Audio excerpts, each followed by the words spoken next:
faɗa, in an zo yawanci irin wannan guri na shan ruwa ba guri ne na yin jawabai ba, amma dai mun yi amfani da wannan dama. Na farko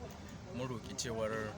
tattaunawa da muka yi tsakanin ƙungiyar kwadago da gwamnatin jihar Kano a satuttukan da suka gabata,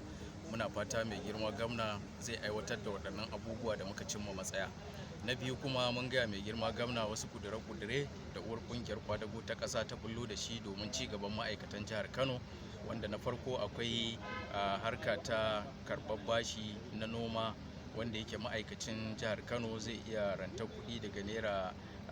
100,000 zuwa naira miliyan 1, akwai kuma daga naira miliyan 1 zuwa miliyan 10, wanda za a biya cikin kimanin shekara 10, wanda muna nan mun rubuta takarda domin neman abin da ya dace ma'aikatan jihar Kano su amfana da wannan bashi, kuma za mu rarraba wa dukkan kungiyoyi da suke karkashin mu takardun da suka kamata domin wanda suke da sha'awa su karɓi wannan bashi na noma. Amma wannan bashi lalle sai wanda zai yi noma, ba wai bashi ne da za a ba da shi mutum ko ya ƙara aure ko kuma ya yi wani abu ba. Sannan na biyu kuma uwar ƙungiyar kwadago ta ƙasa ta zo ta yi taro a nan jihar Kano da zumar cewa za a kawo manyan motoci masu ɗaukar mutum 39 kimanin guda 10 zuwa 15, wanda za su dinga bin titunan jihar Kano domin su taimaka wa ma'aikata da kuma sauran al'ummar jihar Kano akan harkokin